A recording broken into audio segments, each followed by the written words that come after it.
saya Ali Abdullah yang akan membawakan mata kuliah hukum perusahaan. Nah, di dalam membawakan pengajaran mata kuliah hukum perusahaan ini sebagai alat bantu di dalam memberikan mata kuliah itu menggunakan RPS. RPS itu adalah rencana pembelajaran semester. Nah, di situ tergambar pertemuan-pertemuan kita sampai dengan 14 kali pertemuan. 2 kali pertemuan itu UAS dan UTS. Nah, selama 14 kali pertemuan itu ada dibahas di dalam buku saya. Nah, buku pegangan yang kita akan pakai ini adalah buku saya sendiri ditambah dengan buku karangan dari beberapa pengarang. Silakan nanti dipelajari di dalam RPS. Itu sebagai buku tambahan referensi. Nah, sedangkan yang akan kita pelajari selama 14 kali pertemuan itu, nah ini ada di dalam buku ini. Ya, hukum perusahaan ya. Nah, pertemuan pertama itu bisa yang kita akan pelajari adalah perkumpulan. Ya, teman-teman ya. Kemudian berikutnya usaha dagang. Berikutnya persekutuan firma.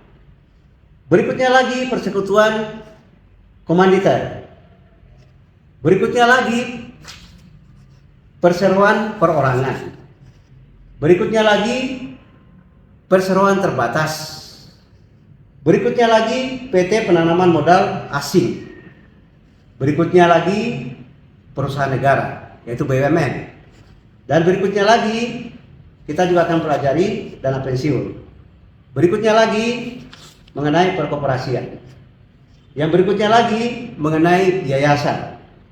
Berikutnya lagi dan yang terakhir adalah badan usaha milik desa. Itulah yang kita akan pelajari selama 14 kali pertemuan yang semuanya ada di dalam buku saya ini. Di samping ada referensi tambahan dari referensi yang lain yang sudah saya sebutkan di dalam RPS tersebut. Kuis, tugas, UTS, UAS, dan masing-masing ini ada presentasinya. Nah, ada presentasi nanti. Jadi untuk saudara-saudara atau teman-teman jangan sampai tidak mengerjakan tugas. Perhatikan tugas harus dikerjakan. Demikian juga dari kuis yang saya akan pertanyakan kepada teman-teman, tolong dijawab. Dan itu semua ada nilainya. Ya, perhatikan ya. Oke ya.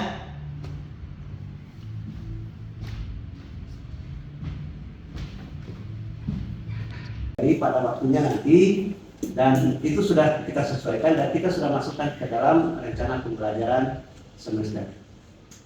Nanti bisa teman-teman bisa cek ya. Dan kemudian buku panduan, buku yang kita pakai adalah buku saya sendiri ditambah dengan buku-buku dari luar. Itu nanti bisa dicek pada di RPS, itu sudah ada ya, bisa dicek. Dan buku panduan yang saya pakai adalah buku saya sendiri, adalah judulnya adalah hukum perusahaan. Ini ya bukunya ya. Ini buku perusahaan. Nah, isinya itu adalah yang tadi saya sampaikan. Jadi bisa dipelajari. Bisa dipahami sampai sini. Apakah ada pertanyaan? Ada pertanyaan kah sampai sini? Apa cukup jelas? Ya, oke.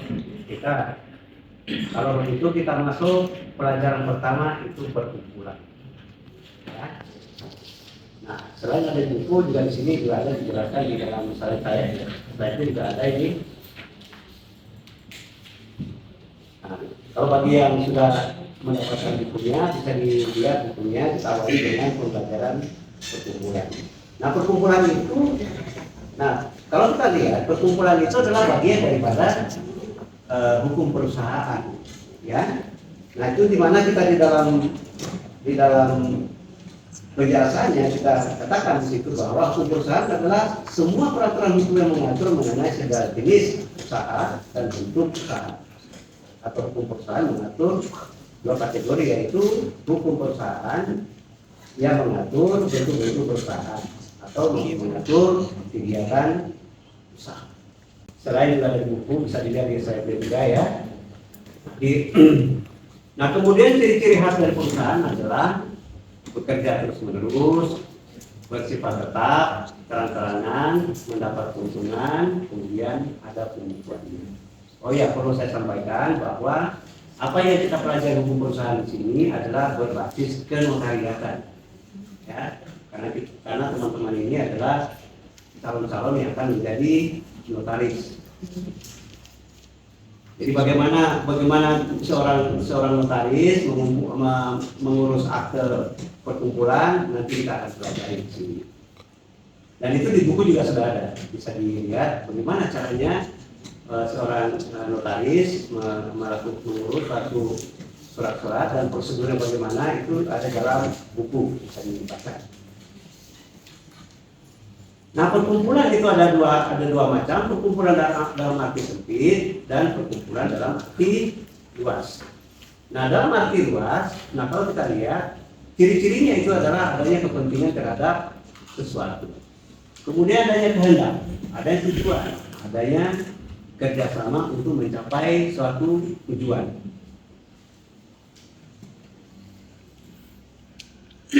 Nah, dalam arti sempit itu misalnya perkumpulan advokat Indonesia, katakanlah misalnya PRADI, IKI, AAI, atau macam-macam perkumpulan advokat yang itu bisa disebut dengan perkumpulan dalam arti sempit. Unsur-unsur saya dikatakan sebagai badan hukum. Nah, kalau ini ada badan hukum, karena perkumpulan itu ada yang berbadan hukum, ada yang tidak berbadan hukum. Nah, kalau bagi yang berbadan hukum tentunya harus mempunyai kepentingan sendiri, adanya organisasi yang teratur, kemudian proses pendiriannya harus mendapatkan pengesahan dari Kementerian Hukum dan HAM.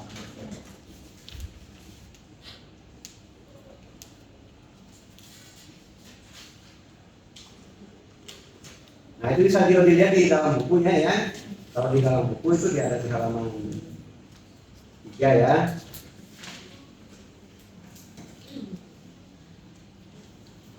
Nah, di Indonesia itu ada beberapa, bisa dijumpai beberapa nama perkumpulan ya. Ada yang memakai nomenklatur itu adalah ikatan, ada yang persatuan, ada yang perhimpunan, ada yang serikat ya.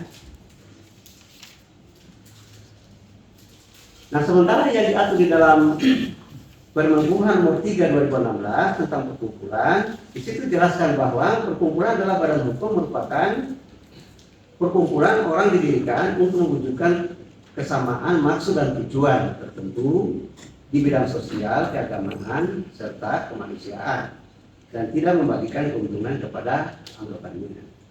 Ini hampir sama dengan perkumpulan yang disebut dengan yang diatur di dalam undang-undang yayasan.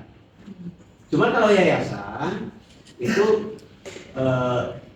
tidak berbasis anggota, tapi kalau perkumpulan itu berbasis anggota. Nah, untuk mendirikan perkumpulan berbadan hukum itu harus melalui notaris, ya. Nah, karena notaris yang nanti akan mengupload ke Kementerian Hukum dan HAM atau Dirjen AHU. Ya, di situ nanti ada sistem yang disiapkan oleh Dirjen AHU, ya.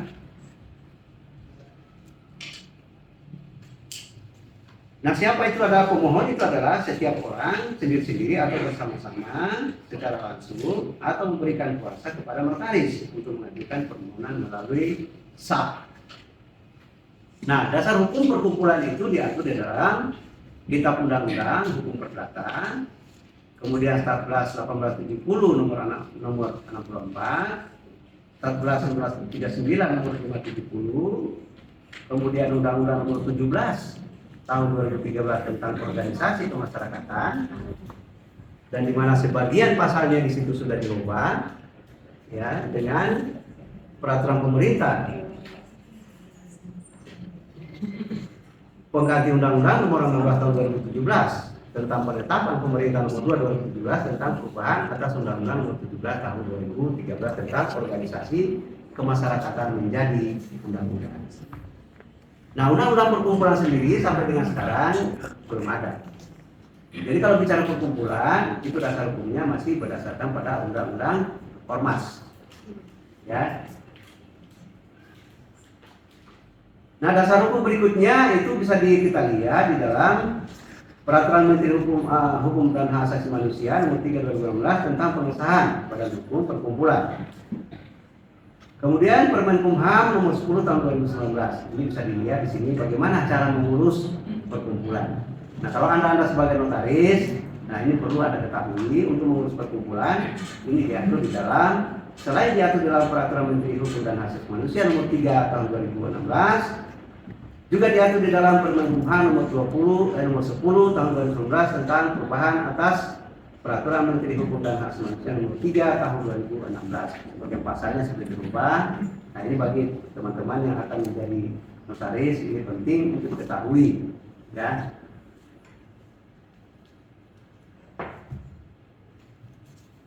Nah, kata perkumpulan itu bersumber dari bahasa Belanda yang disebut dengan vereniging, ya, yang merupakan bahasa Belanda.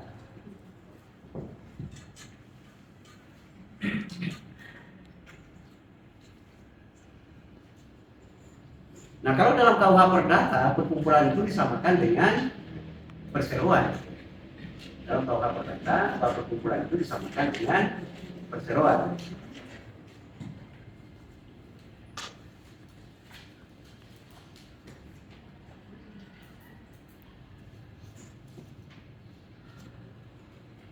Nah, kalau kita lihat tujuan perkumpulan itu merupakan ajaran diterima adalah sebagai berikut. Nah, itu bisa dilihat di bukunya, ya, di halaman 7.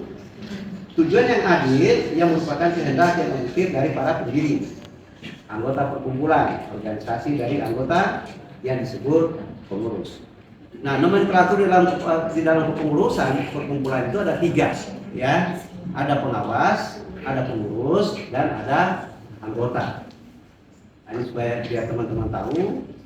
Jadi kalau Anda sebagai notaris nanti misalnya itu nanti nomenklatur yang ada di situ yang diatur di dalam anggaran dasar perkumpulan itu di situ ada pengawas, ada pendiri, ada pengawas, ada pengurus, dan ada anggota. Makanya tadi saya katakan itu berbasis anggota.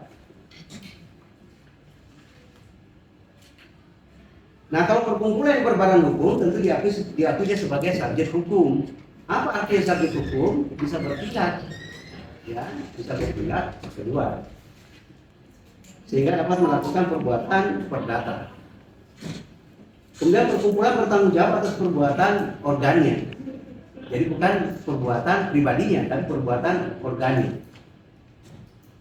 Artinya membawa nama perkumpulan. Apa yang menjadi tindakannya itu adalah menjadi tindakan organ, bukan tindakan daripada orang perorangan sebagai pengurusnya, tetapi merupakan tindakan organ. Kemudian hak kekayaan perkumpulan itu harus bertanggungjawabkan untuk pemenuhan perjanjian.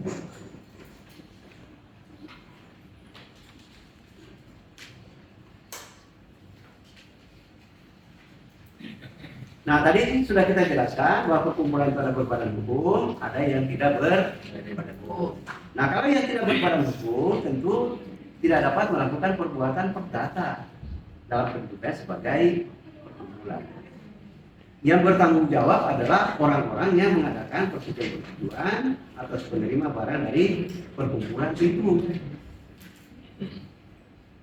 Di samping itu harusnya perkumpulan, ya, dapat bertanggung bagi penggunaan piutangnya. Ini diatur di dalam KUH Perdata 1131 KUH Perdata. Dijelaskan bahwa apa yang menjadi hutang itu menjadi tanggung jawab baik yang ada sekarang maupun yang akan diadakan itu menjadi beban atau tanggung jawab begitu. Nah, bagaimana tata cara mendapatkan eh, SK atau pengesahan sebagai badan hukum perkumpulan. Nah, ini sudah diatur ada dalam bukunya ya. Yang pertama itu adalah menentukan nama, ya, menentukan nama, mencari nama. Kira-kira nama perkumpulannya apa? Jadi kalau misalnya ada teman-teman kliennya datang, misalnya Anda nantinya sebagai notaris, ya, pertama-tama Anda tanyakan namanya apa, perkumpulannya apa, ya. Nah, kemudian setelah itu Anda mesti mengajukan 3 nama ke Kementerian Hukum dan HAM, pesan nama ke 3 nama. Dan jangan lupa itu membeli voucher, yang disebut voucher ya, itu membayar PNBP yang berlaku di Kementerian Hukum dan Hak Asasi Manusia. Itu pertama, pesan nama. Nah, ini diatur di dalam Pasal 2 Peraturan Menteri Hukum dan HAM nomor 3 tahun 2016. Di situ menyatakan bahwa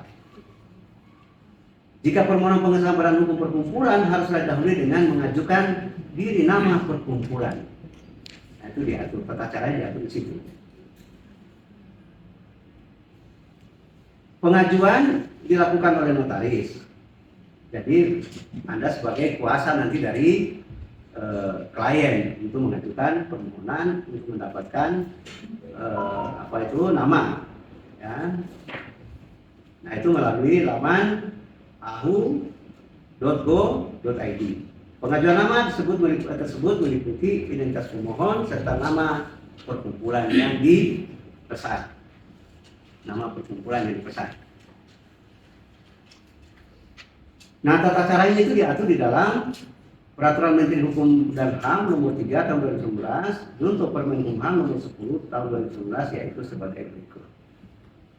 Pemohon mengajukan permohonan pemakaian nama perkumpulan kepada Menteri melalui SAP. Pengajuan nama dilakukan dengan mengisi format. Pengajuan nama dilakukan dengan mengisi format pengajuan nama perkumpulan. Kemudian format pengajuan nama perkumpulan paling sedikit memuat, nah, identitas pemohon, nama perkumpulan yang dipesan. Ya, itu harus diingat ya. Kalau nanti teman-teman nanti jadi notaris, ya, yang pertama identitas pemohon, kemudian nama pemohon yang dipesan, nama perkumpulan yang dipesan. Nah, kemudian selanjutnya nama perkumpulan yang dipesan harus memenuhi persyaratan yang diatur dalam ketentuan tadi yang disebutkan tadi, yaitu Permenkumham nomor 10 tahun 2019. Yang pertama itu adalah harus menggunakan huruf Latin. Kemudian yang berikutnya kedua adalah paling sedikit terdiri dari 3 suku kata. Nah, tadi sudah kita jelaskan ya. Kemudian berikutnya terdiri dari rangkaian huruf yang berbentuk kata. Nah, berikutnya lagi tidak menggunakan angka atau tanda baca. Nah, yang paling penting nama yang diajukan itu tidak bertentangan dengan ketertiban umum dan kesusilaan.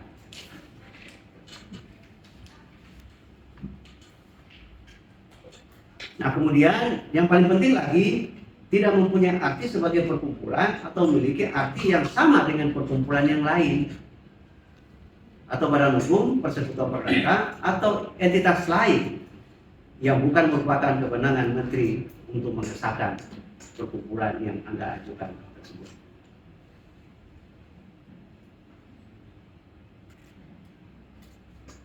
Nah, tadi terkait dengan singkatan nama, itu dapat berupa singkatan terdiri dari atas huruf depan dari setiap kata nama perkumpulan. Singkatan yang merupakan akronim dari nama perkumpulan.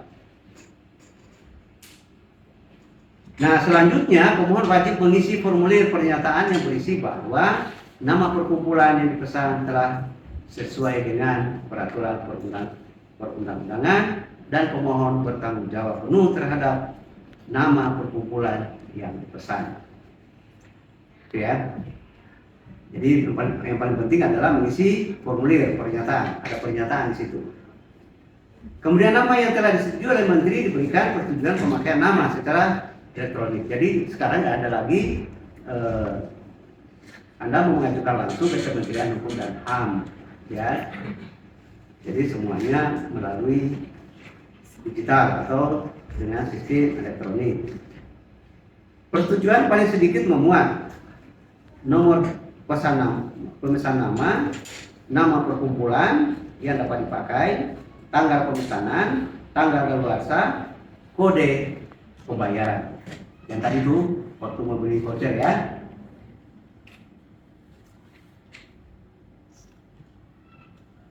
Nah, tadi kan 3 nama mengajukan permohonan, ya, 3 nama mengajukan permohonan. Nanti yang akan dikabulkan oleh Kementerian Hukum dan HAM itu hanya 1 nama, hanya 1 nama. Nah, ini diatur juga tata caranya. Persetujuan Menteri disampaikan secara elektronik kepada pemohon, siapa pemohonnya, dan tentu melalui notaris, ya. Itu paling lambat 3 hari kerja terhitung sejak tanggal pengajuan diterima. Jadi Anda mengajukan secara elektronik, itu 3 hari sudah ada jawaban. Nah, berikutnya persetujuan Menteri akan diberikan lewat elektronik, memuat berbagai hal seperti nomor pemesan nama, nama perkumpulan, disetujui, tanggal pemesanan, serta tanggal kadaluarsa 60 hari dan kode pembayaran atas pemesan nama. Apa ini maksudnya? Maksudnya adalah dalam waktu 60 hari itu aktanya harus sudah dibuat. Ya, jadi nama ini hanya berlaku sampai dengan 60 hari. Ya, setelah nama sudah selesai, ya, nama sudah selesai, kemudian nama sudah disetujui, kemudian bagi Anda sebagai notaris itu harus sudah membuat akta. Ya. Dan akta yang Anda buat tadi hanya berlaku sampai dengan 60 hari, harus sudah diajukan kepada Kementerian Hukum dan HAM.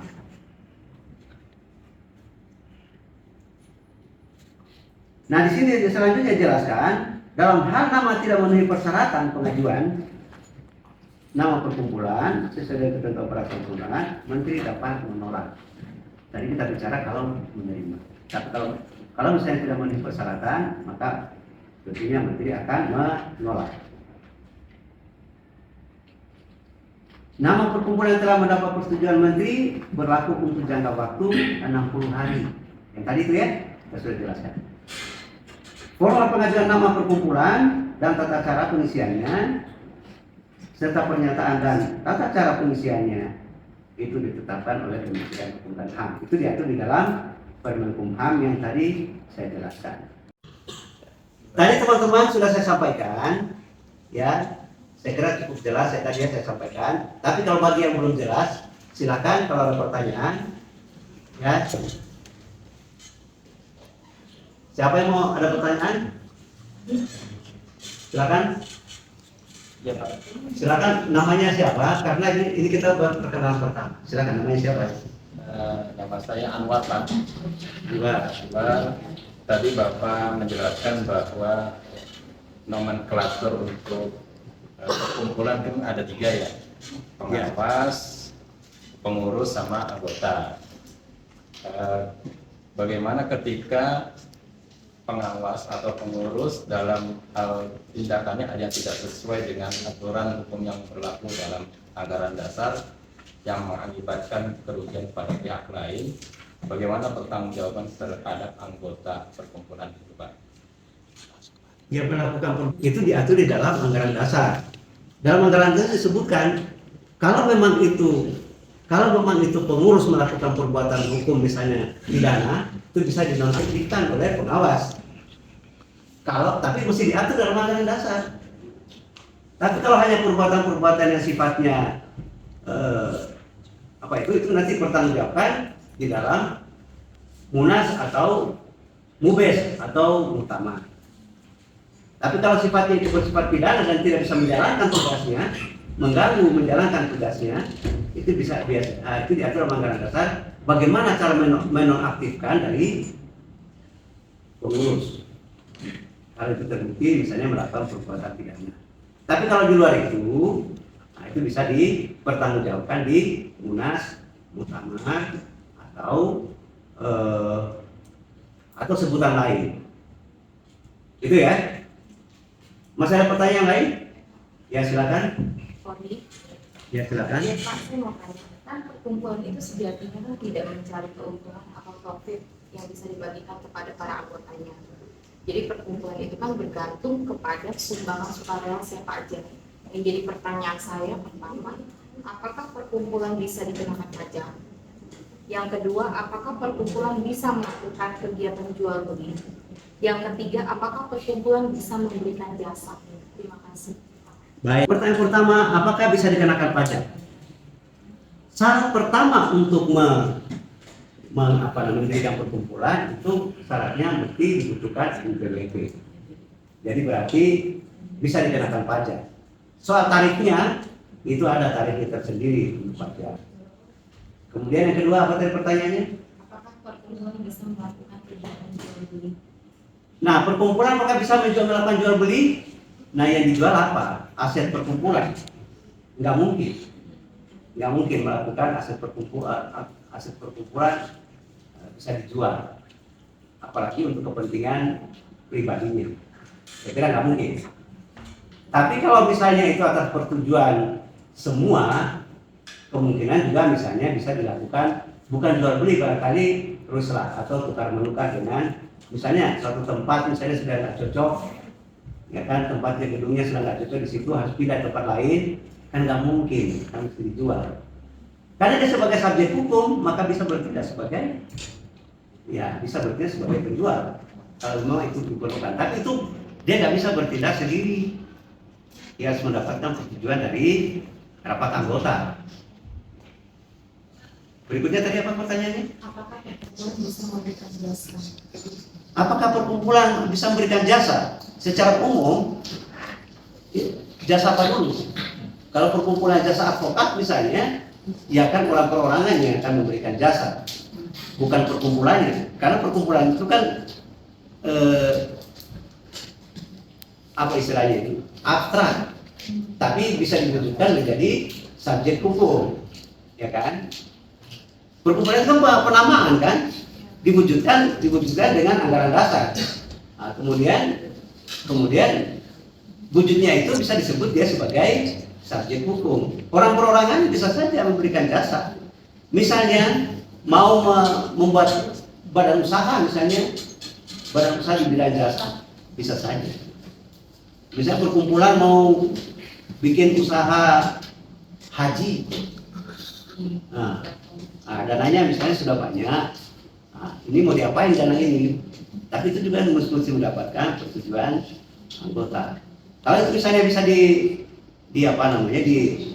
dijalankan usaha untuk mendapatkan keuntungan supaya perkumpulan itu bisa berjalan dengan baik, bisa saja itu dipakai untuk usaha, tapi membentuk badan usaha lain. Ya, misalnya badan usahanya misalnya apakah PT misalnya, ya kan.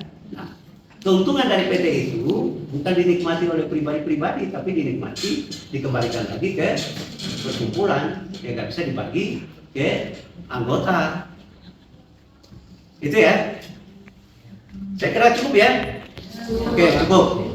Nah, demikian apa yang saya sampaikan. Wassalamualaikum warahmatullahi wabarakatuh.